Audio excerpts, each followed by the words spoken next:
When Rachel Cochran and Wendy Battaglia met at a horticultural therapy training program, little did they know this encounter would ignite a passion within them to make a difference. In 2017, they founded Trellis Horticultural Therapy Alliance. However, the concept for Trellis, that proverbial seed, well, it was planted long before that first encounter.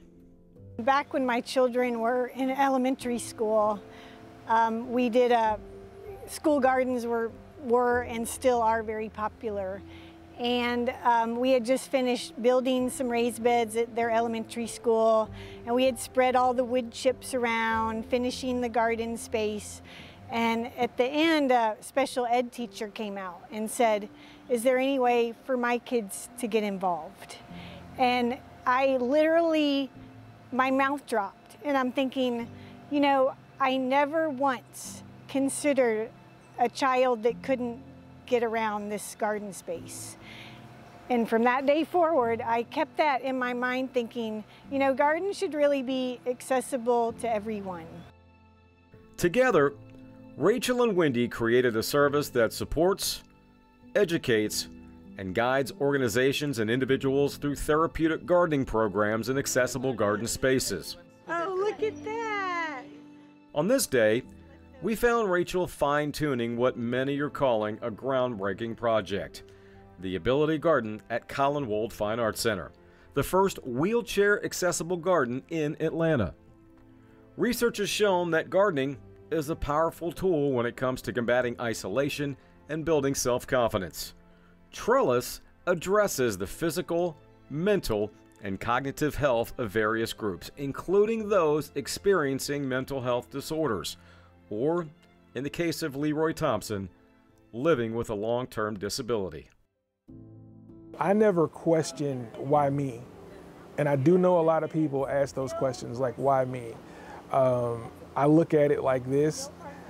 I could be in a lot worse situation. I could not be having this conversation with you today. So whatever reason God spared me, I have to figure out what it is. If it's to motivate others, if it's to be an inspiration for others, I'll do that. So I feel like that's kind of sort of the purpose behind it. I mean, this place is beautiful. You come out here and you just instantly feel peace. And that's before you even connect and start learning the stories of the flowers and the vegetables and then the people behind it.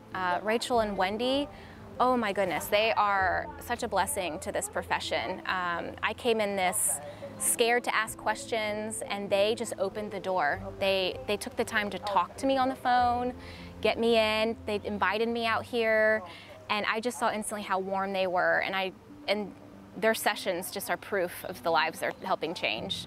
They need an outlet. They need support. And so what we do is we provide the support as people, humans that understand what they're going through. And we understand how to support people in a garden setting and to make it fun. And it's not all about gardening, really. You know, what they teach us in our training is it's not about the end product, it's about the process.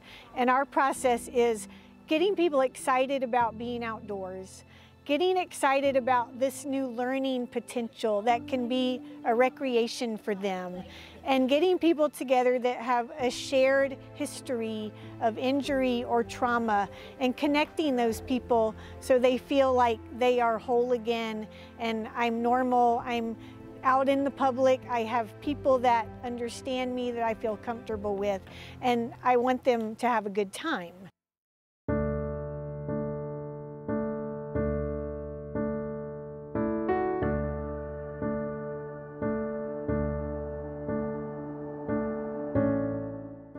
As I watched him interact with others and how he almost immediately embraced working in the raised beds, I can say without hesitation that Leroy Thompson thoroughly enjoyed his first trip to the Ability Garden. Will there be more trips? You bet, says Leroy. For him, it's everything he hoped it would be. When I saw this ad in a spinal cord peer support group, I was like, this is it. This is what I want to do. And then also I'm able to be around others in my same situation. So there's that bonding experience and learning some skills that honestly I think everybody should have. It's just like this spark, because I know what's going through them. They're feeling connection. They're feeling that like discovery of the purpose and joy and beauty, whatever seeds they want to start nurturing inside themselves, that's unfolding within them. And when I see that, I just want to help support them to keep asking those questions. Why is it like that? Why did I get an aha? And have that in them when they go home, because that's what's excavating underneath them. That is how you heal. You know, you have to share these stories to move on. And this is what we're all about here, is really connecting, socializing, you know, making a support network for the people that come. Indicator for the Farm Monitor, I'm Ray D'Alessio.